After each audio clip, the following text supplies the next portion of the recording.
Salah hilap mohon maaf. Assalamualaikum warahmatullahi wabarakatuh. Waktu dan tempat dipersilahkan.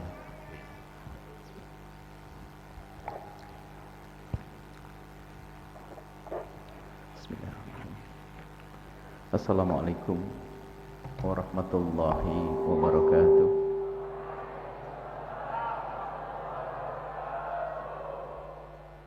Alhamdulillah wa syukru lillah. Wassalatu wassalamu ala rasulillah habibina sayyidina Muhammad wa ala alihi al-mutahharin wa ashabihi tayyibin wa tabi'ina lahum bi ihsanin ila yaumiddin. Allahumma ya Rabbana inna ala syukri ni'amik wa kama qad an'amta alaina bi ni'amin fazidna minha. Allahumma ya Rabbana wa ya ghafirad dhunubi ighfirid dhunub wa ya mufarrijal kurubi farrijil kurub wa ya satiral uyub bisturil uyub ya 'allamal ghuyub bi barakatil habibil mahbub urzuqna ya Rabbana at-taubata qabla al-maut wasyahadata 'indal maut wal jannata ba'dal maut. Amma ba'd. Yang sangat kami cintai, kami muliakan hamba-hamba pilihan Allah, semua yang bergabung dalam perkumpulan mulia seperti ini hanya manusia-manusia pilihan Allah. Ini adalah program selamat dunia akhirat, tempat yang sangat dicintai oleh baginda Nabi Sallallahu Alaihi Wasallam. Kami mulai yang pertama dari para guru-guru, tuan guru yang mulia yang telah berjuang di tempat ini, subhanallah, dan juga ustadzah-ustadzahnya, berkhusus Hadratus Syekh Tuan Guru Kiai Haji Syamsuni, dan juga para asatid atau ustadzat yang lainnya yang kami tidak bisa sebut, juga anak-anakku semuanya, dan juga para wali santri. Harapan kami ini berita nyampe kepada beliau-beliau para wali santri, karena pertemuan singkat ini kami akan mengajak merenungi tentang nikmat. Permasalahan kita ini kurang bersyukur atas nikmat Allah karena kita tidak menyadari akan nikmat tersebut, sehingga karena nikmat itu tidak disadari sebagai nikmat, maka seorang hamba ini jarang bersyukur. Karena tidak bersyukur, dicabut itu nikmat. Sementara kalau kita pandai mensyukuri nikmat, la in syakartum la azidannakum. Kalau kita mensyukuri nikmat yang Allah karuniakan kepada kita, niscaya Allah akan tambahkan kenikmatan tersebut. Ayo kita merenung bahwasanya kita ini sungguh di dalam nikmat yang agung dan agung dan agung. Dimulai dari kalian wahai anak-anakku, sebagai wasiatnya Rasulullah penuntut ilmu. Setiap saat kalian di taman surga Allah Subhanahu wa taala, dan kalian ini adalah wasiat baginda Nabi. Jadi gelar kalian itu yang sangat istimewa, Nabi yang menyebut kalian wasiatnya Rasulullah. Dalam satu hadis disebutkan, idza ja'akum qaumun yatlubuna al-ilma qulu marhaban marhaban biwasiyati Rasulillahi wa qanuhum. Jika datang kepada kalian sekelompok orang menuntut ilmu, sambutlah mereka, marhaban marhaban, selamat datang wahai wasiatnya Rasulullah. Kalian digelari wasiatnya Rasulullah, dan kami ingin gelar ini dipopulerkan supaya merasa sambung dengan Nabi Muhammad. Wasiyatu Rasulillah, wasiyatu Rasulillah. Jadi tanya, siapa kamu? Saya wasiatnya Nabi Muhammad sallallahu alaihi wasallam. Waqnuhum, dan perhatikan mereka. Apa maksudnya? Wasiat Nabi artinya kalian itu adalah sekelompok orang yang Nabi berpesan kepada siapapun yang ingin selamat dunia akhirat, hendaknya berurusan dengan kalian. Luar biasanya kalian itu wahai anak-anakku. Orang kaya yang pengen selamat urusan dengan kalian, orang punya ilmu pengen selamat urusan dengan kalian. Jadi kalian itu sungguh sebab kemuliaan, sebab kejayaan, sebab keselamatan. Orang yang memperhatikan kalian adalah hanya pilihan Allah. Sehingga mohon kepada siapapun yang mendengar suara ini, dari para wali santri, kalau ternyata anak anda yang sebagai seorang anak ternyata dipilih oleh Allah, bukan sekedar anak saja, ternyata menjadi seorang anak yang dia wasiatnya Rasulullah, beruntunglah seorang ayah, guru, dan juga mungkin ada orang kaya di tempat ini. Orang kaya bermacam-macam, ada tingkat kecerdasannya berbeda-beda. Ada orang kaya hambur-hambur uang yang baik, misalnya bersedekah, bagus. Akan tapi orang kaya yang cerdas adalah orang kaya yang mengurusi para penuntut ilmu. Itu kaya sesungguhnya, cerdas sesungguhnya. Karena kalian ini betul-betul diperhatikan oleh Nabi. Karena apa? Seperti kalian inilah yang bakal menjaga syariatnya Rasulullah sallallahu alaihi wasallam. Semua profesi ada dan bisa menjadikan sebab orang mulia, tapi menuntut ilmu, perkumpulan orang menuntut ilmu adalah perkumpulan orang yang akan mengabadikan ilmu Nabi, sehingga ada kepoktul, ada sambung menyambung dari orang yang sebelumnya kepada kita, dari kita kepada orang setelah kita, sehingga ini dianggap sebagai perkumpulan terpenting dalam kehidupan manusia.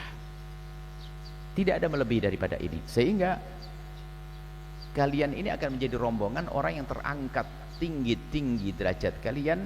Yarfa'illahu alladhina amanu minkum walladhina utul ilma darajat. Orang beriman ya sudah terangkat, akan tapi iman banyak, beriman semuanya, tapi di antara orang beriman nanti diangkat lagi adalah orang yang punya ilmu.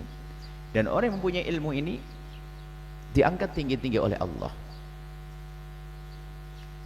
Lihat, orang yang punya ilmu diangkat tinggi-tinggi oleh Allah. Lalu mana pejabat dan orang kaya? Entar dulu. Orang kaya tidak seperti derajatnya orang berilmu. Sebab disebutkan Al-Quran orang berilmu. Tapi ada orang kaya cerdas. Misalnya, dia telah mencetak 100 ulama. Beliaunya nengkreng di atasnya. Jadi orang kaya cerdas itu begitu. Ada orang kaya cerdas, dia nggak menjadi ulama, tapi ternyata dia sanding dengan ulama. Mungkin dia duduk di mobil, di atas mobil mewah, rumah megah, tapi tak taunya apa, di pojok sana ada jadi ulama gara-gara dia. Seolah-olah dia tidak mendapatkan pangkat tinggi, akan tapi menjadi terangkat. Karena apa? Dia yang mengangkat para ulama menjadi ulama. Itulah waknuhum yang disebut oleh baginda Nabi sallallahu alaihi wasallam. Makanya termasuk ya pejabat-pejabat yang cerdas, jabatan dengan cuma 5 tahun, 10 tahun, tapi ternyata dia membuat program dalam jabatannya ini telah mencetak ulama. Kayaknya dia pejabat, ternyata bisa mengungguli ulama. Kenapa? Tetap sebabnya ulama. Maka yang berurusan dengan kalian akan terangkat. Ibaratnya kalian terangkat tinggi, tapi ketahuilah bersama kalian adalah siapapun yang mengangkat kalian. Maka di sana ada orang-orang cerdas, orang kaya cerdas berurusan dengan kalian. Satu orang alim yang dicetak oleh orang kaya tersebut sudah merupakan kejayaan, apalagi jika itu 10, 100, 1000. Dan inilah yang selalu kami serukan di mana-mana. Kami ingin memperbanyak tempat-tempat semacam ini. Di luar mengerikan, wahai anak-anakku semuanya. Dan kita sangat kurang-kurang. Coba dilihat wahai anakku, dan juga wahai para asatid, ustadzat, dan juga para perindu dari Allah, dari orang yang dikaruniai oleh Allah jabatan dan kekayaan. Coba, setiap kecamatan itu ada SMP, bahkan mungkin ada SMA, dan banyak SMP SMA. Siswanya juga nggak kurang-kurang kok. Artinya kalau seandainya pondok diperbanyak, tetap saja ada yang datang. Dan kita perlu memperbanyak tempat-tempat semacam ini. Sebab hari ini tempat yang paling aman adalah tempat pondok pesantren. Ada rambu-rambunya di sini. Orang tidak boleh seenaknya di pondok, akan tapi selalu ditata agar menjadi lebih baik, lebih baik, lebih baik. Dan kalian ini orang sangat istimewa. Kami kembalikan kepada zaman Nabi. Suatu ketika Nabi itu keluar dari masjid, keluar dari rumah menuju ke masjid. Di masjid ada 2 kelompok manusia. Kelompok pertama adalah kelompok orang yang berzikir. Nabi menyanjung, bagus. Ini kelompok berzikir, ingat Allah, menyebut nama Allah. Kelompok sebelah adalah kelompok orang yang menuntut ilmu, belajar. Lalu Nabi mengatakan, ini kelompok istimewa, sama, semuanya sama-sama baik. Akan tapi Nabi mengatakan, tapi aku lebih senang dengan yang di dalamnya untuk menuntut ilmu, karena mereka lah yang akan membawa ilmu Nabi ke generasi selanjutnya, Maka ini yang terus kami serukan. Ayo, siapa yang menjaga syariat Nabi? Bukan siapa yang membawa, ya kita, umat pilihan membawa syariat Nabi. Mungkin ada yang punya pengalaman sekolah fakultas ekonomi, sebelumnya masuk SMA negeri yang terkeren. Coba, sejauh mana belajar ilmu wudhu, ilmu sholat? Apalagi di kampus fakultas ekonomi, nggak ada pelajaran syariat, belajar wudhu. Coba, mana yang sarjana ekonomi? Tidak ada. Belajar sholat ada tempat semacam ini. Artinya kalian ini istimewa, sayang, soleh. Makanya kalian harus bangga jadi santri. Makanya orang pilihan itu kalau sudah menjadi pilihan Allah, ya akan terpilih.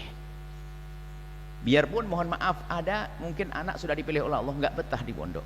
Ini agar kalian semakin mantap tinggal di pondok. Kita punya pengalaman, ada di pesantren, ada anak setiap liburan tuh pengen pulang, mau pamit, mau boyong. Setiap liburan mau boyong, nangis terus di pondok. Tapi ternyata sampai selesai kuliah nggak berhenti, nggak jadi. Jadi dia pengen pulang, nangis, pengen pulang, Umi, pengen pulang. Iya, pamitan, atau liburan pamitan, balik lagi. Kenapa? Dia ingin keluar dari tempat yang mulia, tapi Allah tidak menghendakinya. Tetap saja dia akan tinggal di pondok. Cuman bedanya kalau suka nangis itu capek, tapi tetap sukses kalau tinggal di pondok. Tapi sebaliknya, ada anak nggak punya masalah, bukan punya masalah, tiba-tiba meninggalkan tempat mulia, kasihan dia. Atau sekarang pikirannya ingin keluar, saya ingin sekolah di luar. Dia tidak merasakan nikmat. Capek kalau tidak merasakan nikmat. Maka di pagi yang singkat ini pengen ngajak anak-anakku semua untuk merenungi bahwasanya kalian dalam nikmat agung. Subhanallah, nikmatnya luar biasa. Pahala sepanjang kalian duduk di tempat ini, nafas-nafasmu membawa pahala untuk dirimu, untuk ayah ibundamu, untuk siapapun yang ikut berjuang di sini, dari guru-guru termasuk donatur, para pejuang-pejuang, dapat pahala semuanya. Hanya karena masih hidup saja kita tidak lihat pahalanya. Waktu kita meninggal dunia baru ketahuan, oh, kenapa aku hanya mengabdi hanya sebegitu waktuku, kenapa aku nyumbang hanya sebegitu. Nyesel nanti. Ya sayang ya. Jadi kalian harus bangga menjadi santri itu, bangga. Kalian wasiat yang Rasulullah. Jadi gelas, saya wasiat yang Rasulullah, saya wasiat baginda Nabi SAW.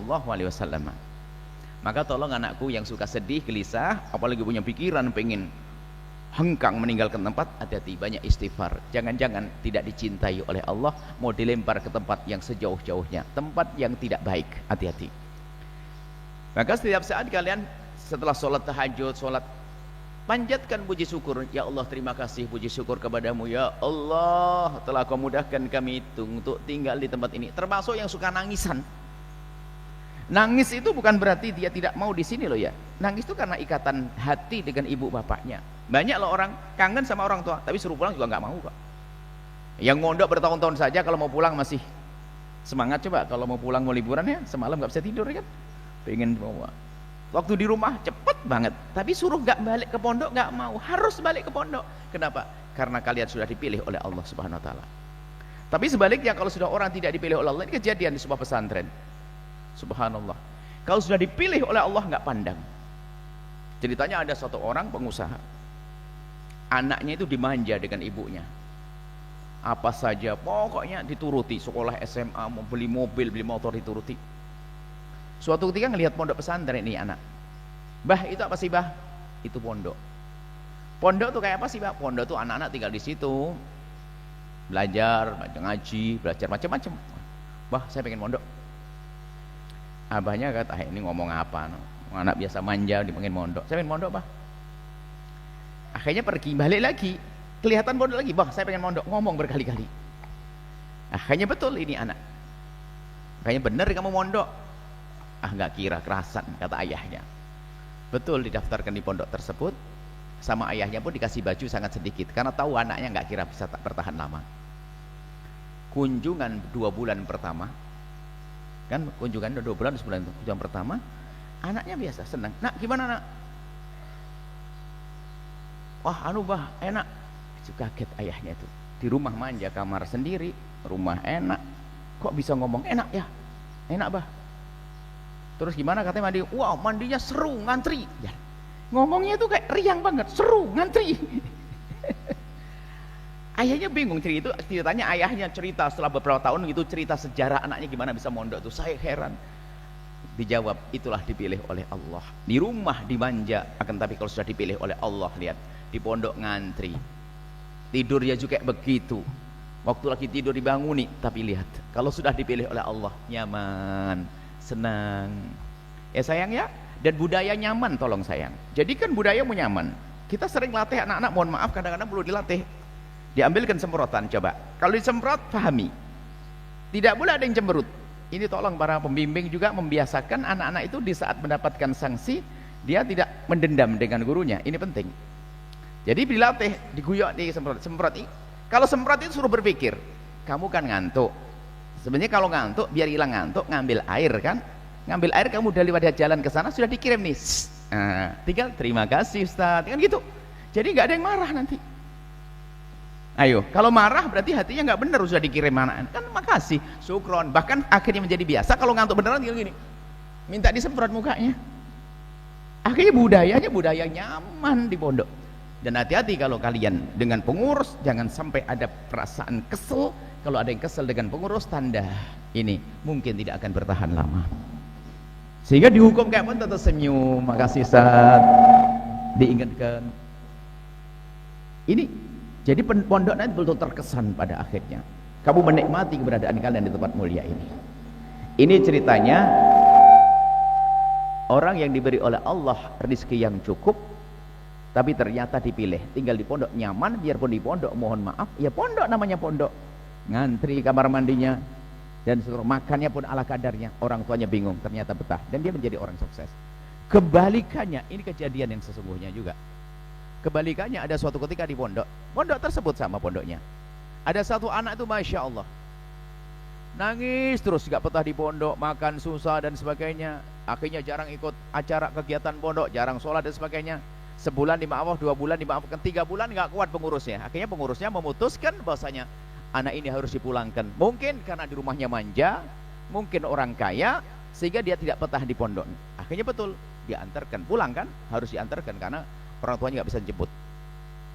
Diantarkan itu rupanya naik bis. Setelah naik bis itu turun, naik bukan naik angkot, tumpangan mobil. Kalau ada mobil lewat baru bisa numpang. Setelah itu nggak ada lagi, jalan kaki. Masya Allah, ini ustadznya kelenger nih. Sudah itu darah bukit-bukit begitu, naik kayak kaki gunung begitu. Ada rumah di situ, itu rumah saya Ustadz. Sudah gitu orang tuanya nggak ada. Orang tuanya nggak ada di rumah. Rumahnya bolong, rumahnya ada beberapa kambing di situ. Akhirnya kebetulan ini nasib baik bagi ustadz tersebut. Ustadznya sakit perut, pengen buang air. Kata anaknya, di situ Ustadz toilet yang biasa di pondok, toiletnya kan jelas. Nggak ada. Mana? Situ. Mana? Situ. Rupanya hanya lubang begitu, dikasih pijakan. Terus dari rumah yang bagian ke arah rumah itu dikasih kayak karung yang di. Jadi yang penting nggak kelihatan dari sana, mah luas kelihatan dari sana sini. Cuman dari arah rumah saja nggak kelihatan. Ustadz biasa di pondok nggak nyaman dong, nggak kelihatan auratnya. Cuman perut kan mendorong dia untuk duduk. Akhirnya dia jongkok di situ. Akhirnya dikirim sama anaknya air pakai jerigen rusak begitu. Ustadz airnya saat. Akhirnya setelah itu bapaknya nggak datang. Setelah itu orangnya tuanya nggak ada. Orangnya datang Pak nangis. Kenapa kok pulang? Nggak ada pondok. Balik lagi pondok. Nggak bisa Pak, anaknya nggak bisa patuh dengan peraturan. Ya Allah, kenapa nggak mau? Kenapa sih kamu nggak mau di pondok? Anaknya tetap diem saja. Pulanglah Ustadz. Setelah itu Ustadz berenung, ngobrol. Jawabannya apa? Pilihan Allah. Di pondok jauh lebih enak daripada di rumahnya. Rumahnya sangat sederhana, bahkan sangat kurang. Kalau cari air tidak tahu kemana, buang air makan susah, nyamuk ada tidur dengan kambing. Padahal di pondok itu katanya di pondok itu ada yang biayai loh. Padahal dia nggak keluar duit sama sekali. Kenapa nggak bisa bertahan di pondok? Karena tidak dipilih oleh Allah. Ayo, biarpun di rumahnya lebih nggak enak, di pondok lebih enak. Tapi kalau sudah tidak dipilih oleh Allah nggak akan bisa betah. Tapi begitu sebaliknya sayang, anak-anakku, kalau sudah dipilih oleh Allah, biarpun di rumah katanya mewah, enak pun, kalian akan tinggal di pondok. Kemudian juga mungkin ada di antara para pejuang, mungkin yang ada disampaikan kepada para donatur, para pejuang dan lainnya. Ini kami ingin menjadikan semuanya terhibur, bahwasanya ini tempat mulia. Mungkin ada yang anaknya tidak bisa mondok. Tolong sampaikan. Para donatur di tempat ini, sampaikan berita ini. Kalau anaknya tidak bisa mondok, atau generasi selanjutnya susah mondok, tetap pondok pesantren adalah keselamatan buat anak-anaknya. Caranya bagaimana? Kalau tidak bisa mondok jasadnya, anaknya tadi, tolong pondokkan hatinya. Memondokkan hati itu penting. Bagaimana mondokkan hati? Sambungkan hati anak-anak ke tempat mulia ini. Misalnya kalau dia kuliah di Surabaya sana, ngasihnya berapa sih? Ini ada kan para pejuang, para donatur kan ada. Barangkali kalau enggak, kirimkan videonya kepada mereka biar tahu. Jangan sampai mereka sedih, katanya, wah Buya cerita tentang pondok, anakku tidak mondok. Nah, nanti sedih? Enggak. Pondokkan hatinya. Anggap saja anaknya kuliah di Surabaya. Berapa juta Anda kirim anak Anda? Biasanya mungkin ngasih kiriman uang saku 1 juta, tambah 100.000. 1.100.000. Terus kasih tahu ke anak-anak tersebut, sayang, Abi atau Umi nambah 100.000. Untuk apa 100.000-nya? 100.000 untuk kau kirim ke ini pesantren. Apakah Al-Falah? Sebut pesantrennya. Untuk apa Umi? Kan kamu belum bisa tinggal di sana. Biar hatimu ada di sana sayang. Kamu biar nyambung, biar kamu dapat pahala dan seterusnya.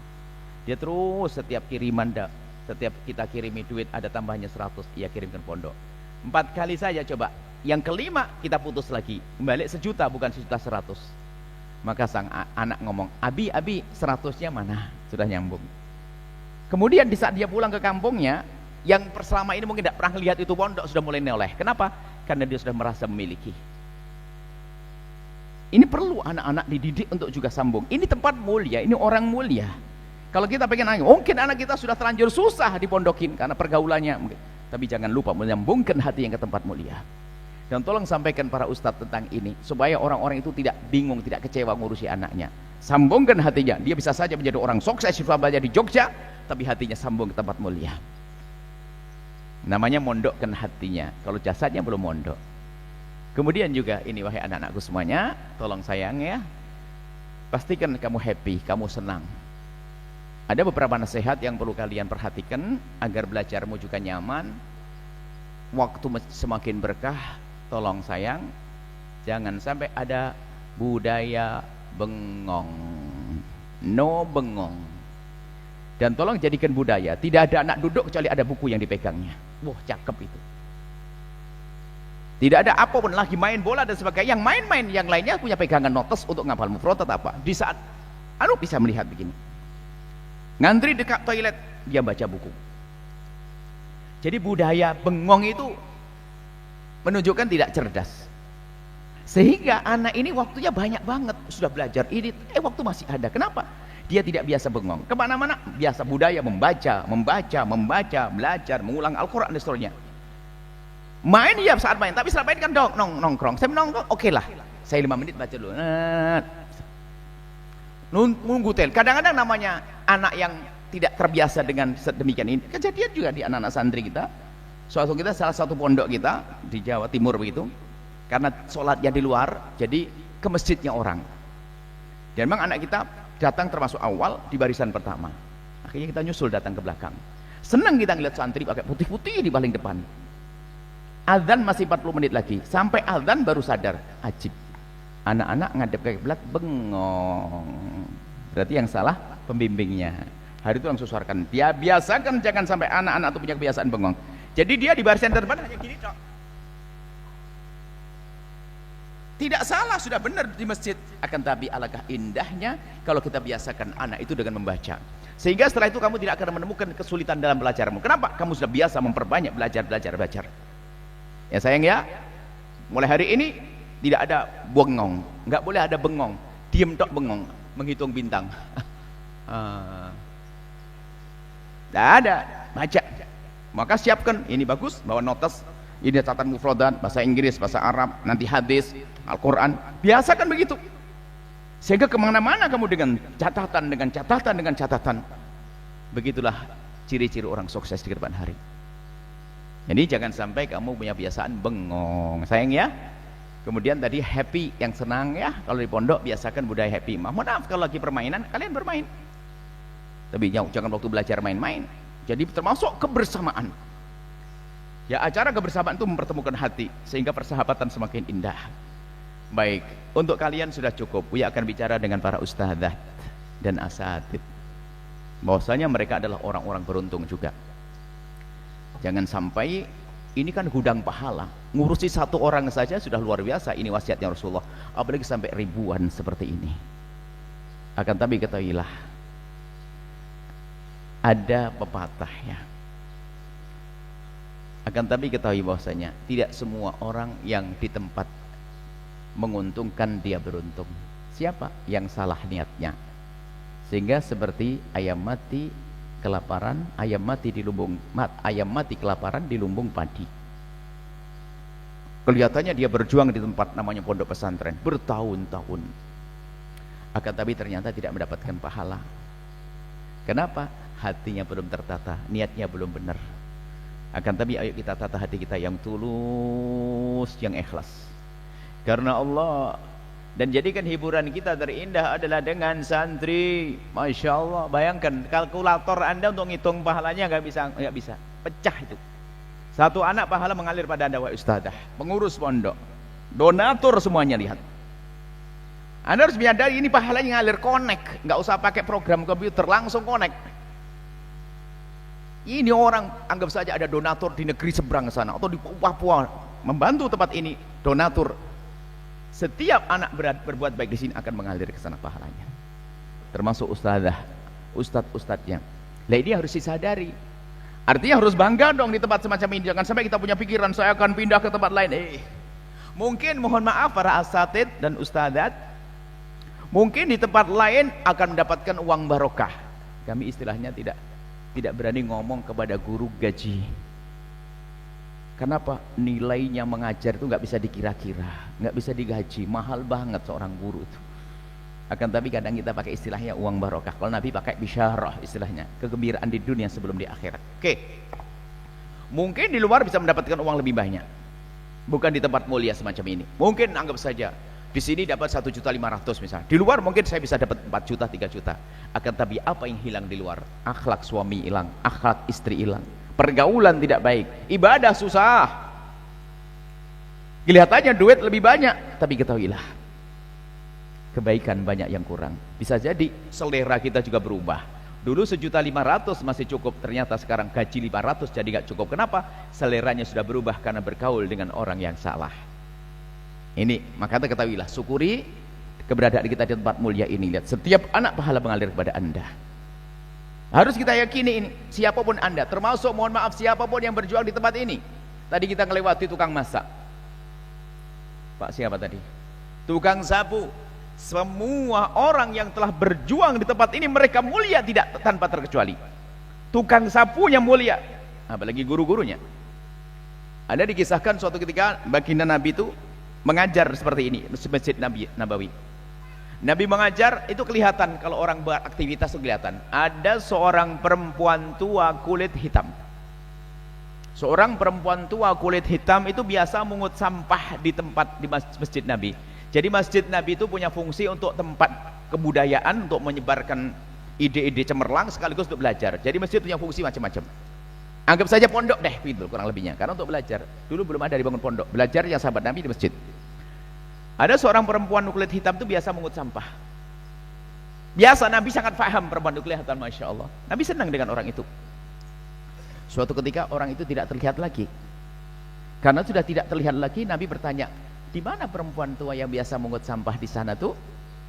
Dijawab oleh sahabat Nabi, meninggal dunia ya Rasulullah. Baginda Nabi kaget, dan kagetnya sedikit dibarengi dengan marah teguran. Dia meninggal dunia dan kalian tidak memberitahu aku hanya karena dia perempuan tua kulit hitam, pemungut sampah. Maksudnya begitu. Kau remehkan dia lalu kau tidak kasih tahu aku? Tunjukkan aku ke kuburnya.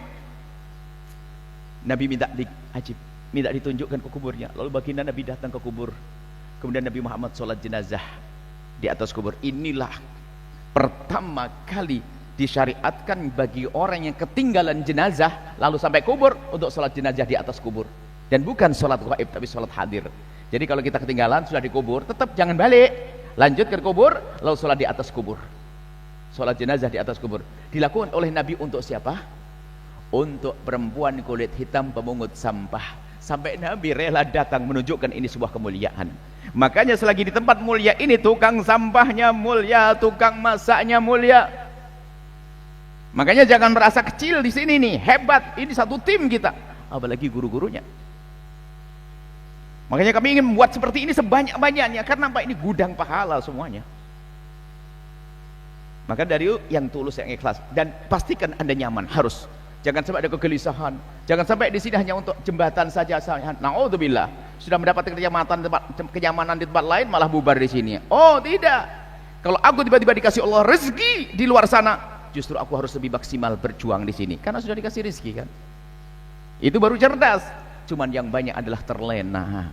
Di saat sedikit enak saya sudah bubar, ngajar sudah lupa, mendidik santri sudah lupa. Dia tidak mensyukuri kalau saat ini mereka di dalam nikmat yang sangat agung. Kemudian selanjutnya, pastikan kita itu ikhlas di tempat mulia semacam ini. Kalau tidak ikhlas percuma, sering terjadi gesekan, tidak nyaman terus. Orang ikhlas itu gak nyamanan. Kenapa ini? Ruwet, capek, tapi kalau karena Allah. Tidak gampang, mohon maaf, tersinggung lalu menjadi lari. Kadang-kadang sama-sama satu tim, ada yang ngomong jelekit, langsung patah hati kita, pergi. Kalau namanya manusia itu biasa, wahai para pejuang baginda Nabi. Namanya manusia, teman kita tuh manusia yang bisa bersalah. Pasti kadang menyakiti kita, kadang ngomong, cuman kita harus kebal. Itu kan sahabatku, biarpun ngomong tidak enak, itu paling nggak sengaja, biasa, kecil. Itu masih lumayan hanya omongan. Pada zaman Nabi itu ada orang tangannya patah, bahkan lehernya patah oleh temannya sendiri. Karena apa? Temannya itu semangat memenggal lehernya lawan, rupanya lawannya menghindar, kena temannya, mati syahid kok. Artinya tolong jangan gampang tersinggung dengan tim seperjuangan, dengan ustaz, menunjukkan hati yang kotor. Bukankah itu saudara kita? Sehingga semakin indah, semakin harmonis, nggak ada tersinggung, nggak enak. Maka kami pungkasi tanda ikhlas itu ada 3, wahai para pejuang bagi Nabi, kurang lebihnya. Yang pertama, istiqomah. Karena Anda mengerti ini tempat mulia agung, maka Anda akan istiqomah. Bahkan termasuk diantaranya istiqomah adalah, yaitu Anda mengerti, seperti orang bekerja di pabrik. Yang bekerja di pabrik itu berangkat jam 5 pagi, pulang jam 4 sore. 5 pagi, jam 4 sore. Istiqomah. Kenapa kok dia bisa istiqomah? Karena ada keyakinan di dalam hatinya bahwa setiap akhir bulan dapat fulus. Kalau mendengar berita bosnya bangkrut, dia akan datang lagi. Karena dia punya keyakinan akan dikasih gaji, maka dia istiqomah. Coba kita dengan Allah, apakah kita tidak yakin kalau Allah ngasih pahala? Kalau yakin, kenapa kok hari ini tahajud besok tidak? Hari ini semangat kok besok tidak? Ada apa? Berarti kropos hatinya. Nah, istiqomah bisa dimaknai lain, ya mohon maaf, mungkin Anda sebagai seorang ustadz yang hebat, karena semua pondok mendidik, lalu Anda merintis sebuah perjuangan. Oke. Tapi tetaplah Anda berjuang di sini, biarpun misalnya mewakil-wakilnya. Karena saya dulu pernah alumni di sana, saya tidak bisa berkhidmah di sana, akan tapi saya akan kirim atau saya akan biayai dan sebagainya. Upayakan tetap berjuang, itu ada. Jadi yang pertama adalah istiqomah. Karena Anda mengerti tempat ini mulia, Anda tidak mau meninggalkan tempat mulia ini. Seperti orang mengerti bahwasanya gajinya di perusahaan tersebut gede, gajinya besar, tepat waktu, masya Allah, nggak mau meninggalkan pekerjaan tersebut. Lalu bagaimana kita dengan Allah? Kok menjadi suka ragu-ragu kita? Makanya menjadi kadang berbuat, kadang enggak, kadang semangat, kadang enggak. Karena apa? Kropos imannya. Yakinkan bahwasanya ini adalah gudang pahala. Pertama, istiqomah, tanda ikhlas. Yang kedua, itqan. Itqan itu serius. Serius. Inilah menunjukkan keikhlasan kita. Serius itu adalah, ya, serius itu benar-benar berbuat. Kalau bekerja maksimal. Suatu ketika ada yang bertanya, Buya, saya dapat tugas di sebuah pondok untuk mimpin pondok. Cuman saya kan apapun bentuknya saya akan pergi dari tempat tersebut. Apa yang harus saya lakukan? Maksimal. Jangan sampai maksimalmu hanya karena kamu ingin selamanya tinggal di situ. Akan tapi berjuang itu maksimal. Ibaratnya Ustadz, Anda maksimal di sini. Biarpun rancangan Anda buat pondok di tempat lain, Anda selagi masih berjuang si maksimal. Kenapa? Kalau Anda maksimal, di samping itu tanda ikhlas, ketahuilah. Jika Anda bakal tinggal di sini selamanya, maka ini perjuangan Anda. Jika Anda akan meninggalkan tempat ini, Anda telah meninggalkan sesuatu yang dahsyat. Makanya jangan main-main kalau berjuang. Serius, maksimal. Nggak ada, nanti kan juga mau pergi saya, ini hanya sekedar numpang saja. Nggak begitu. Ini bukan orang hebat itu. Maksimal, serius saya di sini. Mungkin kita punya target 3 tahun. Saya pengen punya 3 tahun berjuang di sini, tapi seperti 10 tahun. Jadi al-itqan maksimal. Kemudian tanda ikhlas yang ketiga, wahai para pejuang. Tanda yang ketiga adalah tidak pernah berpikir jadi ekor atau jadi kepala. Ini kadang-kadang naudzubillah, gesekan-gesekan terjadi karena itu. Tidak pernah berpikir jadi ekor atau jadi kepala. Tapi dia punya prinsip, kalau aku jadi kepala akan aku tarik sekencang-kencangnya. Jika aku jadi ekor akan aku dorong sekuat-kuatnya. Gitu saja. Jadi kita ini satu tim, ingin maju bersama karena Allah Subhanahu wa ta'ala. Kemudian para wali santri, para wali santri, ini anak-anak Anda ini luar biasa dahsyat. Dijaga di pondok. Kalau anak di rumah, Masya Allah, Anda tidak punya satpam sendiri. Kalaupun Anda anggap saja, para wali santri, kalau anggap saja Anda pengangguran, nggak akan mampu Anda menjaga anak Anda seperti guru-guru di sini. Ayo yang pengangguran di rumah, akan dipantau terus, anaknya akan mampu. Nyewa satpam mahal, nyewa security mahal, mahal. Akan tapi ketahuilah, di saat anak Anda berada di pondok, subhanallah, dijaga bersama, akhlak terjaga, pergaulan terjaga. Kalau Anda, wahai para wali santri, kalau tidak bersyukur, khawatir nikmat ini dicabut. Tiba-tiba anak Anda sudah tidak berkeinginan di pondok, lalu akan dipindah oleh Allah di tempat yang setiap hari bikin Anda pusing. Sesaat duitnya hilang, motornya tiba-tiba juga hilang, digadekan, datonya masih tagihan GoFood. Oh, macam-macam karena anak di rumah. Belum lagi handphonenya anak seperti di rumah, tapi tidak pernah ngobrol sama ayahnya, yang ditonton apa dan sebagainya. Jangan sampai Anda sebagai orang tua tiba-tiba menyesal setelah itu. Kenapa? Karena anak Anda bersama Anda, seolah-olah Anda pengen menjaga. Anda yang pengangguran loh ya, saya bilang. Anda yang pengangguran, suami istri pengangguran, nongkrong jaga anaknya, tidak akan mampu Anda menjaga anak Anda. Apalagi yang punya kesibukan. Maka tempat yang indah, wahai para wali santri, untuk anak Anda ada seperti ini. Maka kami sampaikan, jika Anda punya anak mau tinggal di pondok, sudah merupakan nikmat agung. Di samping anak Anda adalah nikmat dan karunia, maka setelah mereka mau tinggal di tempat mulia adalah juga nikmat. Maka dari itu bersyukurlah kepada Allah dan bersyukurlah kepada pondok pesantren. Kami ingatkan para wali santri, jangan sampai Anda tidak sambung hati dengan pondok. Itu juga mengurangi keberkahan anak. Sambung hati dengan tempat ini. Jangan hanya urusannya seperti urusan penitipan sapi, bayar selesai ini, bukan itu. Tapi urusan sambung batin, sambung hati. Karena apa? Ini tempat belajar anak-anakmu, tempat mulia anak-anakmu, tempat anakmu mencarikan pahala untukmu, wahai para orang tua. Jangan urusannya hanya karena aku bayar dan sebagainya. Remeh banget urusanmu kalau urusan bayar. Ketahuilah, ada di tempat ini orang tua, bapak, satu orang atau 2 orang, mungkin banyak sekali. Ada orang di sini bukan karena anaknya di sini, bukan karena keponakannya di sini, bukan karena sepupunya di sini, ternyata dia nyumbang pondok besar-besaran loh ya. Masa ada orang tua kalah, wali santri kalah dengan pejuang? Ini ada loh ya, orang donatur di sini pasti ada. Bukan karena anaknya di sini, bukan karena ponakannya di sini, tapi karena Allah. Semoga ini bisa nyampe ke semuanya. Kami ingin bahasanya yang urusan di tempat ini jadi bersyukur. Mulai dari kamu, wahai para santri, para asatid, tukang sapu, semuanya wali santri. Banyak orang tua yang keras kepala, hanya karena permasalahan sedikit saja langsung anaknya dicabut. 2 bulan langsung balik lagi. Apakah boleh diterima lagi di pondok? Rupanya di rumah nggak karu-karuan. Memang anaknya badung bandel, makanya di sekolah kan melanggar juga. Dibawa ke rumah tambah dahsyat lagi. Pusing baru nanti ngadu ke pondok. Jangan sampai Anda menjadi orang tua yang keburu anaknya rusak baru nanti menyesal. Maka kami sampaikan pada para wali santri, Anda beruntung semuanya punya anak-anak seperti ini, anak soleh-soleh dan solehah yang ada di sana. Masya Allah ya sayang ya. Ikatan kepada guru yang kuat sayang ya. Ikatan kepada guru yang kuat. Nanti sampai kapanpun kalian tidak boleh pisah. Mungkin kalian ada yang mohon maaf sayang, dengar, bukan tahun depan kelihatan hasil kalian, tunggu nak 15 tahun yang akan datang. Apa yang kamu lakukan untuk pondok ini 15 tahun yang akan datang? Biarpun kalian di negeri manapun, jangan lupa dengan tempat ini. Biarpun mohon maaf jasadmu sudah tidak di pondok, hatimu harus ada di pondok. Kiriman bantuan, perhatian, itu baru orang hebat.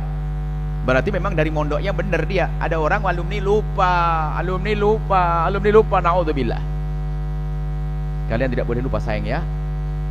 Awas, ujian Allah tuh banyak ujian. Tiba-tiba mohon maaf, tiba-tiba ada ini anak-anak di sini nih jadi orang paling kaya di Pontianak, jadi orang paling kaya di Balikpapan. Ayo, di saat diuji menjadi orang paling kaya, kalau kamu tidak punya ikatan hati dengan pondokmu, kamu menjadi orang kaya ke apa? Orang kaya sia-sia. Tapi kalau hatimu benar dengan tempat ini, lihat, kamu jadi apapun, jadi pejabat tinggi, akan berguna untuk pondok ini. Jadi orang kaya, berguna dengan tempat ini. Ini saja pesan-pesan mulia yang perlu kami sampaikan sayang ya. Nuhibbukum fillah. Dia sayang kepada kalian semua karena Allah Subhanahu wa taala. Dan lanjutkan perjuanganmu, dan juga para ustadzat dan juga para asatid. Mobil khusus ini para wali santri juga. Semuanya ini penting. Syukurilah keberadaan Anda semuanya menjadi orang yang punya anak di sini, atau Anda sebagai santri di sini, guru yang berjuang di sini, masya Allah. Dan mohon ini jadikan sesuatu yang nomor satukan tempat ini, karena Nabi menomorsatukan tempat ini. Semoga Allah menjadikan kita hamba yang saling mencintai karena Allah. Cukup, mari kita tutup dengan doa. Bismillahirrahmanirrahim. Cukup begitu, Ustaz? Atau ada hal lain? Oh, boleh. Marhaba. Ada pertanyaan boleh sayang?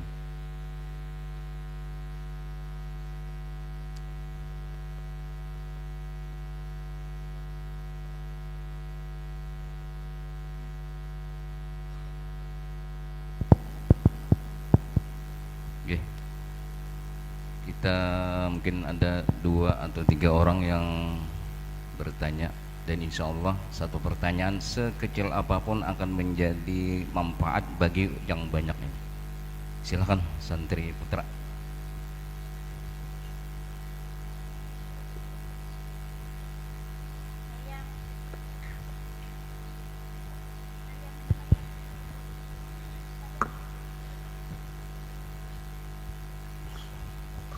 Assalamualaikum warahmatullahi wabarakatuh. Assalamualaikum warahmatullahi wabarakatuh. Sebelumnya maaf Bu ya, izin bertanya. Yang pertama, seperti yang kita ketahui dalam menuntut ilmu itu harus berniat murni ikhlas karena Allah Ta'ala. Lantas bagaimana pandangan Buya terhadap penuntut ilmu yang tergeletak di hatinya untuk membahagiakan orang tuanya saat menuntut ilmu? Apakah yang seperti itu masih termasuk seorang penuntut ilmu yang ikhlas karena Allah Ta'ala? Untuk menyenangkan orang tua? Untuk membahagiakan orang tua. Baik, sayang. Yang kedua, bagaimana pandangan Buya terhadap seorang yang mengatakan nggak apa-apa, nggak pintar, yang penting beradab, yang dimana kalimat tersebut ia jadikan dalil untuk membenarkan kebodohan yang ada pada dirinya? Mungkin baik. Itu saja.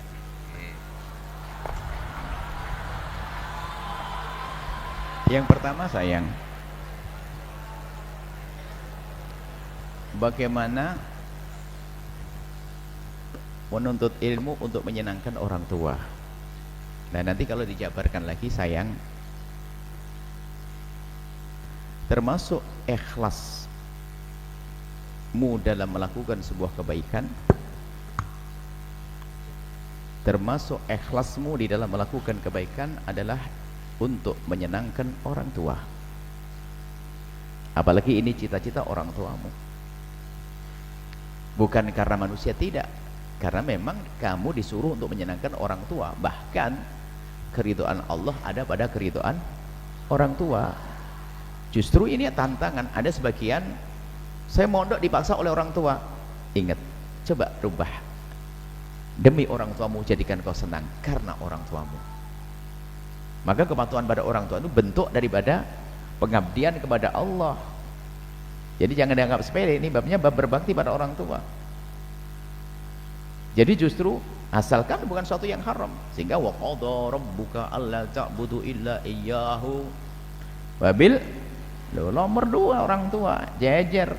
Jadi berbakti pada orang tua bagian daripada ketulusan. Jadi kalau kamu menuntut ilmu menyenangkan orang tua, mungkin sampai ujian begini, saya sebenarnya nggak seneng loh ya di pondok sini karena saya nggak biasa ini, tapi karena demi orang tuaku maka aku mondok. Oh, bakal sukses kamu. Kenapa? Cita-citamu agung untuk menyenangkan orang tua, karena termasuk mencari ridha orang tua. Yang nggak boleh adalah patuh kepada orang tua untuk apa? Untuk sesuatu yang diharamkan. La ta'ata li makhlukin fi maksiatil khaliq. Nggak boleh kamu patuh pada orang tua untuk maksiat. Selagi untuk kebaikan, itu bagian daripada ibadah, sayang. Bagus pertanyaannya. Nah, ini ada nyenangkan orang tua. Bahkan semuanya harus ditambah niatnya. Sebab amal baik itu boleh satu, bisa satu tapi niat yang banyak. Kalian menuntut ilmu karena Allah ingin memangkas kebodohan, ingin mencari bekal untuk beramal, tambah untuk nyenangkan orang tua. Masya Allah, ini bagus. Jadi double niat sampai mungkin 50 niat ya sayang ya. Bahkan termasuk orang tua nomor 1 sayang. Saya tambah lagi masalah orang tua. Orang tuamu sayang tiap hari cari uang hanya untuk kamu, karena terik matahari, ada yang di pantai, ada yang Masya Allah. Makanya tolong hati-hati dengan ibundamu, ayahandamu. Kerjamu di pondok kan cuma 4 sayang. Makan, tidur, main, dan belajar. Coba, itu saja. Kalau tidak makan, kamu tidur. Nggak main, kamu belajar. Itu saja. Orang tuamu nyari duit. Makanya kalau sudah kamu pulang, tolong sayang, pastikan kamu mengabdi kepada ibundamu. Jangan sampai di rumah iktikaf depan televisi, sibuk main handphone, dan seterusnya. Akan tapi tidak sayang. An al-falah, pulang ke rumah mengabdi kepada ibundanya. Sampai diajarkan bagaimana kamu pandai memijit ibundamu, mijit ayahmu. Kalau ngomong kepada ayah jangan tanganmu kosong, ambil telapak kakinya sambil kau mijitkan. Belajar mijit, nanti cari bantal pijit, bikin latihan. Oh, saya jago mijit, saya telatih mijit guru, mijit orang tua. Masya Allah, nikmat. Atau tiba-tiba sayang, Masya Allah, anak seperti kamu pas liburan pulang nanti, ternyata di sini kamu sudah nabung. Nabungnya bukan nabung duit yang banyak, hanya nabung beli biskuit, roti yang empuk, kamu bawa pulang. Tiba-tiba di pagi hari ibumu baru sholat subuh, tiba-tiba kamu ke dapur menghantarkan teh hangat, ada sepotong roti. Umi sayang, Allah, hanya segitu saja, tapi ibundamu senang, ibundamu bahagia. Atau tiba-tiba di saat umimu menyapu, katakan, umi yang nyapu saya. Paling tidak tempat tidurmu jangan sampai ibundamu yang merapikannya sayang. Bicara tentang orang tua ini penting sekali. Pertanyaan yang bagus. Ada anak terlena, dipikir mondok ini kepentingan orang tua. Bukan sayang, mondok ini kepentinganmu. Sehingga ada orang kalau mondok tuh mentang-mentang sampai di rumah, mama ini ya minta macam-macam permintaan. Kalau tidak mau mondok lah kok ngancam. Ini bagaimana kok ngancam? Ini kepentinganmu. Pertanyaan bagus, makasih. Sampai di rumah ketahuilah, kalau sudah piring-piringmu sendiri yang mencuci, selimut-selimutmu, jangan sampai ngelihat bapaknya capek, kamu hanya nongkrong. Malu. Mana pendidikan? Akhlakmu di mana? Kamu di pondok, kalau sudah orang dipilih untuk bisa berbakti pada orang tua, dimanapun berada dia berbakti.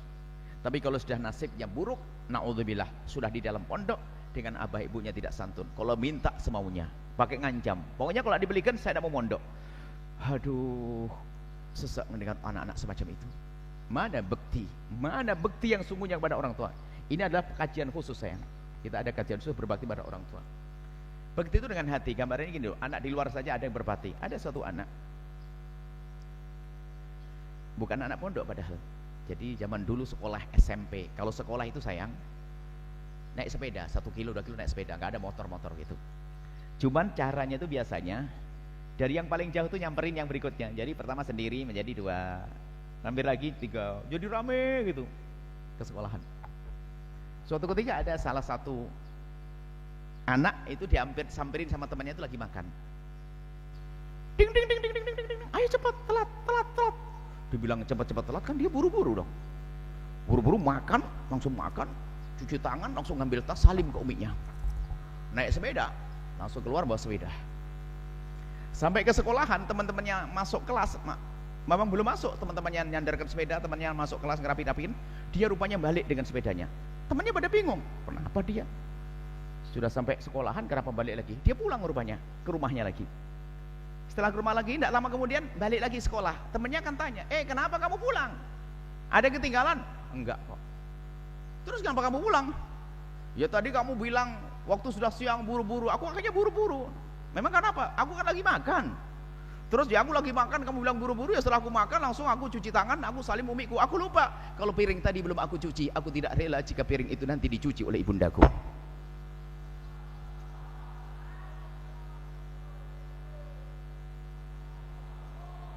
Coba. Ini makna sayang. Kadang sudah gede, mama titip, mama tolong. Apa itu? Sekalian. Besok berangkat lo ya, harus bersih semuanya. Mana santri hebat? Mikir piring dicuci oleh bundanya. Coba hakikat. Ini masalah berbakti pada orang tabab sendiri sayang. Cuman kamu masukkan bagus. Akhirnya kamu di rumah khidmah, ambil bekal sebanyak-banyaknya. Apa itu? Bekal berkah. Pengabdian kepada ibunda. Allah, belajar jadi mudah. Dengan guru di pondok hebat, di rumah dengan orang tuanya luar biasa. Waduh, anak soleh. Itu saja sayang ya. Adapun yang kedua, biasanya ngomong itu dua model manusia. Satu memang orang tidak beradab, sok gaya beradab padahal dia tidak beradab. Yang kedua pemalas berkelas tingginya.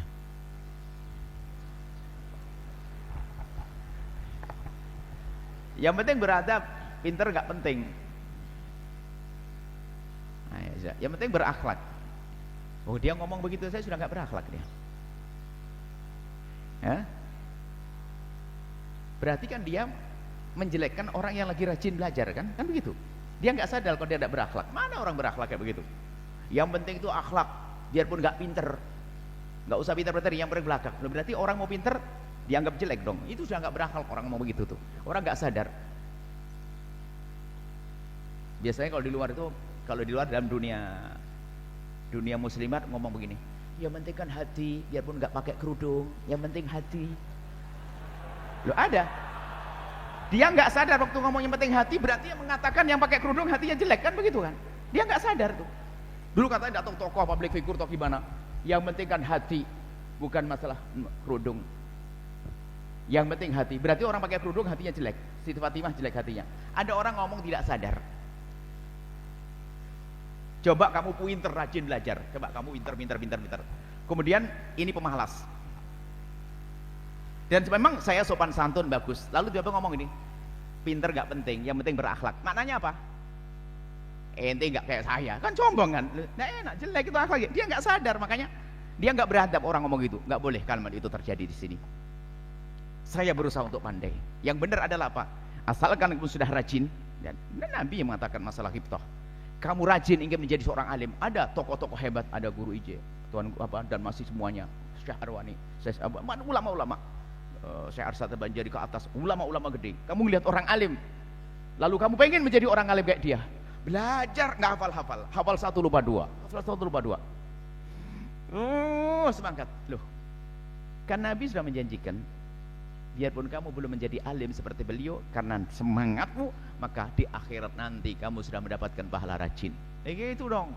Pokoknya nggak penting pinter, yang penting beradab. Wah pemalas dia. Atau akhlaknya juga nggak baik. Yang benar adalah kalian belajar. Biarpun kalian tidak bisa mendapatkan ilmu, tapi rajin belajar, hafal, sampai bertahun-tahun, nggak mungkin dibiarkan. Bisa jadi kau akan diberi oleh Allah ilmu apa hal yang gede, atau subhanallah kalian akan dihibur oleh cucu yang alim suatu ketika nanti. Nggak mungkin dibiarkan oleh Allah. Kan cerita kita panjang, kita punya iman, ada akhirat.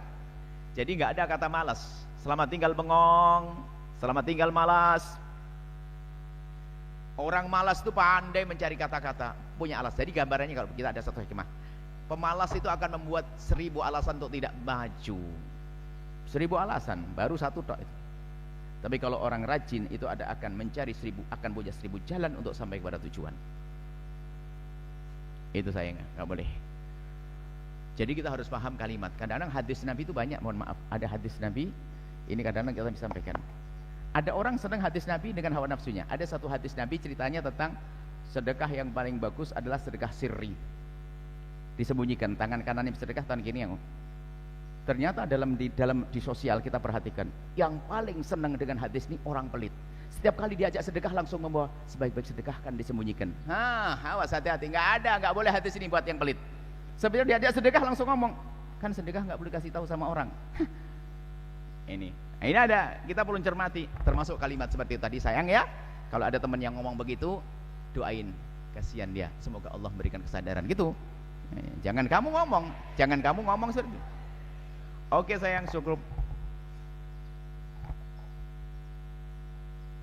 Ada murid baru tuh. Boleh, santri baru boleh. Baru tua. Tes 1 2. Oke, mungkin satu lagi nih dari para ustazah. Satu aja karena Buya penjelasannya syarahnya banyak banget.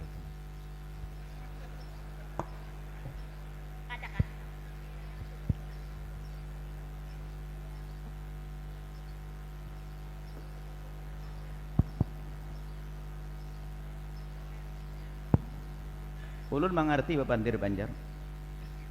Tapi jangan ngomong Banjar. Itu dok yang ngerti saya. Assalamualaikum warahmatullahi wabarakatuh. Assalam. Mohon maaf, Ulun mau menanyakan. Yang pertama, bagaimana caranya untuk menjaga hati, Buya? Mungkin dari sifat-sifat yang tercela, terutama tadi ada dari santriwati kita yang ingin menanyakan cara menghilangkan ujub dari hati para penuntut ilmu dengan kelebihan yang dimilikinya. Nggih, terima kasih. Ini adalah kuliah seminggu jawabannya. Membersihkan hati adalah ilmu terpenting, kata Imam Ghazali, fardu ain di atas fardu ain. Ilmu membersihkan hati. Penyakit hati banyak. Sombong, dengki, dendam, ujub, riya, penyakit hati. Cuman sederhananya ini rambu-rambunya. Adapun praktek detailnya nanti harus ada kursus khusus. Sederhananya, hati itu seperti kamar. Baik, biarpun kita membersihkan kamar dengan sebersih-bersihnya, tapi kalau jendelanya tidak ditutup, debu akan masuklah lagi. Maka yang perlu diperhatikan dalam hidup ini adalah di samping kita membersihkan hati, tapi tolong jendelanya dijaga. Jendela hati ada dua, matamu dan telingamu. Kalau orang yang dilihat nggak jelas, masya Allah, handphonenya full tontonan yang nggak jelas, telinganya dengar macam-macam, gimana bisa bersih hati? Karena jendelanya dibuka, debunya akan masuk. Makanya ghadul basar, menjaga mata dari pandangan bangkitkan syahwat atau memandang tentang keberhasilan orang sehingga menjadi sebab ngiri. Ini pandangan. Jadi yang paling penting adalah menjaga mata, menjaga telinga. Maka jangan kumpul sama orang yang suka ngomong action, padahal dia nggak punya apa-apa, tapi gayanya merek mobil, merek tas, merek ini, wah so gaya merek. Bajunya bermerek-merek, kayak kasih kain kafan tuh orang. Ini karena dia sebenarnya nggak, karena berkumpul dengan orang semacam itu akhirnya kepengaruh dia, sehingga menjadikan kita menjadi tamak kepada dunia. Mohon maaf. Ini di alam nyata kadang tidak disadari. Masuk pasar itu kan makruh ya. Kecuali punya hajat, cepat pulang. Kecuali jualan pasar untuk bisnis, untuk cari rezeki. Tapi kalau orang hanya jalan-jalan ke pasar itu ngerusak. Akhirnya Pak, pengen beli, pengen itu kan, ini gitu. Bukan saja pengen beli, kadang-kadang apa? Di rumah sudah ada, hanya karena melihat lebih bagus. Akhirnya apa? Merasa di rumah tidak enak. Ini termasuk ngerusak. Lah, sekarang pasar tidak di pasar, masuk handphone yang namanya pipi apa itu? Mau belanja itu loh. Ini loh kan handphone, lihat setiap kali ngelihat barang apa ibu? Hah? Paham ibu itu? Kau tahu tadi yang jawab? Pura-pura dong, malu ini. Setiap hari kalau pengen ini, wow ini ada promo, ada ini juga ngerusak. Akhirnya apa? Barang di rumah sudah nggak berguna lagi. Pengen belanja, sudah itu uang pas-pasan, akhirnya tetap paksa beli. Alasannya mudah, praktis, dipakai, habis duit. Barang tidak dipakai. Nah, itu kan meracuni ketamaan. Dari mana? Dari mata. Ujub juga demikian. Sombong semua. Kalau spesial nanti kalau dikhususkan bagaimana seseorang anak santri agar tidak sombong. Sombong dengan ujub itu adalah nempel. Ujub itu adalah bentuk sombong juga. Hanya bedanya gini loh, ada ikhlas, ada riya, ada ujub, ada ikhlas. Ini tuh bedakan apa? Kalau orang riya itu membesarkan amal di matanya orang biar dilihat. Kalau ujub itu membesarkan amal di matanya dia, oh aku yang berbuat. Kalau ikhlas itu karena Allah, bukan di mata dia dan di mata orang. Nah, itu loh. Jadi kalau ujub itu menggedekan amal di matanya, siapa dulu? Itu menggedekan amal di matanya sendiri, namanya ujub. Kalau riya, dia lihat menggedekan amal di mata orang. Biarpun dia sedekahnya 5.000 ngomong, ya 100.000 ya. Padahal dia 5.000, nggak mau ngomong iya 5.000, nggak ngaku. Bisanya kita sedekah kemasukan kelihatan lah. Tak taunya temannya komentar, Masya Allah ibu sedekahnya banyak banget 100.000. Iya, nah, alhamdulillah ada. Padahal 5.000 dia. Oh, seneng digituin. Padahal makanya pengen digedekan amal di mata orang karena ada riyanya. Makanya termasuk merangi riya itu mengecilkan amal di mata orang. Mohon maaf. Makanya kita kan urusan riya nggak boleh kita prasangka buruk kepada orang. Tidak semua orang tanpa riya itu riya. Contoh begini loh ya, riya itu adalah riya dengan ujub dengan ini harus satu paket. Makanya kursus baru Bu nanti Bu. Jadi kalau riya ini ibaratnya halus sekali sampai gambaran hadis Nabi itu kalau urusan riya. Nah, nanti hilang sendiri ujub yang ditanyakan. Satu dulu dari riya. Riya itu Nabi menggambarkan riya itu halus sampai dikatakan akhfa min dabibin namlatis sauda ala satratis sama filati dolma. Riya itu lebih lembut dari langkah kaki semut hitam di atas batu hitam di dalam kegelapan malam. Nggak bisa ngulangi kamu ya, gambaran riya itu halusnya semacam itu, sehingga ada orang tidak riya ternyata riya. Karena halus itu urusan pribadi, Anda tidak boleh menilai orang lain riya. Selesai, jangan katakan si fulan riya, tapi riya untuk kesini bukan ke sana. Nggak boleh riya. Kenapa ngomong itu urusan lembut hati orang kok. Kadang kita sok tahu hatinya orang, riya. Nah ceritanya ada orang bantu ke masjid. Bantu ke masjid begini nih. Dan riya itu menghapuskan pahala. Rupanya dia berpesan, Ustadz, saya mau bangun ke masjid. Tolong umumkan. Saya setiap minggu tolong umumkan kalau saya membantu ke masjid 10 juta. Tapi yang keras ngomongnya.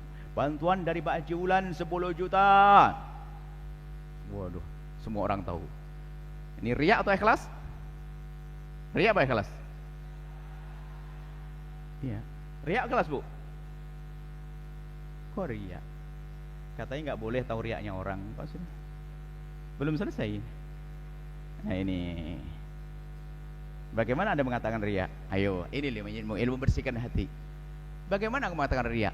Dia itu sebetulnya nyumbangnya kan 100 juta, cuman minta diumumkan 10 juta saja. Ayo, ngecilkan. Ayo, berat enggak? Rupanya dia belajar ikhlas sudah terlanjur dituduh riya. Ya yuk. Dia sebenarnya nyumbangnya 100 juta. Tolong Mbak Haji umumkan 10 juta. 10 juta, 990 jutanya. Loh, makanya riya itu menggedekan amal di mata orang. Kalau dibalik dikecilkan, itu ikhlas. Sudah terlanjur suudon tadi ya. Wah ini kan belum masuk pembahasan ilmu bersihkan hati kayaknya harus masuk. Jadi begitu sayang. Nah, termasuk ujub. Ujub itu berbangga. Nah, kalau ujub merenung, tanyakan, ayo. Yang ngasih kesehatan siapa? Allah. Yang memudahkan kita belajar siapa? Allah. Yang memberikan. Nah, itu semua dari Allah. Kenapa setelah itu kita mau? Oh, siapa dulu saya? Coba yang cerdas katanya. Di kamar mandi jatuh gegar otak, hilang ilmunya. Mau ujub bagaimana? Ini gambaran tentang ilmu bersihkan hati. Cuman tadi kami kasih kuncinya adalah jaga mata, jaga telinga. Jangan bergaul dengan orang yang biasa sombong. Sombong itu nular. Jangan biasa duduk dengan orang suka gunjing itu nular. Semua kekotoran, penyakit itu akan nular. Mau tidak mau. Makanya jaga matamu, jaga hatimu, kurang lebihnya seperti itu Ibu yang soleh ustazahnya. Insyaallah aman. Wallahu a'lam bishawab. Cukup insyaallah. Bismillah, alhamdulillahirrahmanirrahim. Allahumma salli ala habibina sayyidina Muhammad Rasulullah Muhammad. Allahumma ya Allah ya Rahman ya Rahim. Pandang kami dengan kasih sayang dan cinta darimu ya Allah. Pandang anak-anak kami dengan cinta dan kasih sayang darimu ya Allah. Muliakan mereka di dunia dan di akhirat. Jadikan mereka sebab kebahagiaan orang tua mereka. Jika orang tua mereka sudah meninggal ya Allah, jadikan kebaikan mereka pahala yang terus mengalir kepada orang tua mereka. Yang masih hidup, panjangkan umur mereka. Dan jadikan anak-anak ini anak yang dibanggakan oleh orang tua dan dibanggakan oleh para guru-guru mulia ini. Dan berikan kepada semua yang telah berjuang untuk anak-anak kami, anak-anak ini segala kebaikan. Apa yang berjuang dengan ilmunya, atau berjuang dengan hartanya, atau berjuang dengan pikirannya, atau berjuang dengan tenaganya, atau berjuang dengan panjatan doa-doanya di tengah malam, maka kami mohon berikan kepada mereka semua segala kebaikan di dunia dan di akhirat. Dan kami mohon jadikan kami hamba yang saling mencintai karenamu ya Allah. Jauhkan kami dari fitnah kebencian, kedengkian, dendam di antara kami ya Allah. Jika ada orang menyakiti kami, jika ada orang zalim pada kami, jika ada orang aniaya kepada kami, jika ada orang menfitnah kami, jika ada orang menggunjing kami, jika ada orang prasangka buruk kepada kami mohon ampuni mereka, jangan hukum mereka ya Allah, karena mereka umat kekasihmu Nabi Muhammad. Kami tidak ingin mendendam kepada siapapun dari umat kekasihmu Nabi Muhammad. Kami ingin lapang hati ya Allah, ganti dengan cinta dan cinta dan cinta ya Allah. Yang sempit rezeki orang tua mereka ya Allah, yang sempit rezekinya orang tua anak-anak kami ini ya Allah, yang sempit rezekinya lapangkan dengan rezeki yang halal penuh berkah, yang sakit sembuhkan, dan kami semua ya Allah, yang sempit rezeki lapangkan dengan rezeki halal penuh berkah, yang sakit sembuhkan, yang punya hutang mudahkan kami dalam bayar hutang-hutang kami. Dan kami mohon ya Allah, berikan kepada kami ketulusan, keikhlasan ya Allah.